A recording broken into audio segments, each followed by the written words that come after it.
Okay, what brings you here today?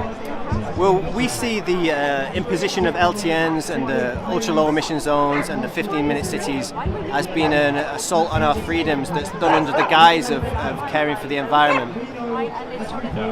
And what do you say to people who say kind of things, well, what's the problem with a 15-minute city? It might be quite a good thing to have all you need near to you and not have to travel so far. Well, if you want everything you need near to you, people should invest in, or the councils or whoever could invest in making that available to people, providing amenities in local areas. You don't need to stop people driving for that. The given motive for them is to avoid pollution, isn't it? And for environmental concerns. And yet the people imposing them, they are on private jets, they're on yachts, they don't seem to care about the pollution caused by the military, which is one of the biggest polluters.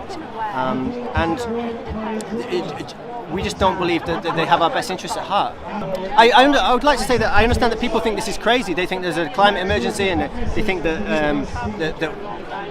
we should embrace these restrictions on ourselves. But I don't see it the same way. I think we are conditioned to believe certain narratives because they can be used to restrict our freedoms. And I think that we need to say that once you lose your car, or your right to use your car, and it's limited, say in Oxford for example, it's 100 journeys per household per year through the low traffic neighbourhoods. Once they've set a limit on it, they can reduce that limit until your car is not economical to retain it. Then you're limited to about 3 miles an hour that you can walk, and they have more control over you. You're limited to public transport, which they can reduce or increase at their will. So I think people need to understand that this is the thin end of a wedge. This is the first step of removing your freedom of movement and giving greater control of your freedom of movement to the state. Yeah, because I think personally that they'll start off with cars, but they might even start limiting you how far you can go and what you can do, even if you're walking or cycling as well. Well, that's the great concern, because we see with all these restrictions that we've suffered over the past 3 years, that China seems to be the model. And already in China you have these zones where people live in a checkpoint society. So what happens when you reduce people's ability to use their cars is that you have to introduce a checkpoint of some kind. You have to introduce surveillance. So then we're going to have greater amounts of surveillance. And once you introduce the principle that you can be surveilled to leave your given 15-minute area, you can apply it to pedestrians as well. Why not? Maybe their carbon footprint is too big, and they're going to buy something, or they're going to the seaside, and maybe that mankind is polluting the countryside, or they can apply that environmental argument to pedestrians eventually, because they, as we've seen over the past 3 years, they think we're a virus or a plague on the earth. That's the way they want us to think of ourselves, and I don't believe that.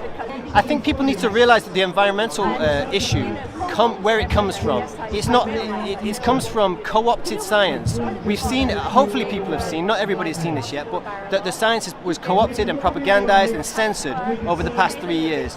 Now the same goes for the environmental concerns that people have, the climate change issue, and the idea that man-made climate change is a problem. People have to realise that carbon dioxide constitutes a very small part of the atmosphere, 0.04%, of which man contributes only 0.4%. It's tiny. And carbon dioxide also is plant food, so more of it can actually be beneficial. We're actually living in an age where we've actually got quite low carbon dioxide, and the Earth has sustained life for millennia with more. So what you've been told is not necessarily true. The scientists who think otherwise are not in your mainstream news outlets, and that's what people need to realise.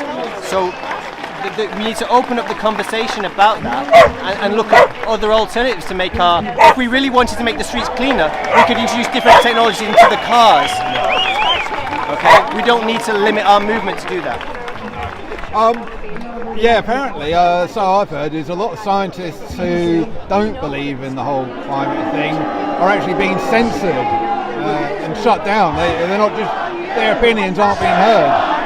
Yeah, that's true. I mean, there's a famous example. We all know about people of my generation, probably your generation, know about David Bellamy, whose career was kind of sort of ended on the BBC and on the mainstream channels because he talked about this and he had expressed a different opinion. We've seen how, as I said before, we've seen over the past few years how science is completely controlled and co-opted, and alternative views are not permitted. That we get fed this line that 97% of scientists agree about climate, but it's not true. People have done studies on those claims and found that the very, very few of them actually attribute climate change to man's activities on the Earth.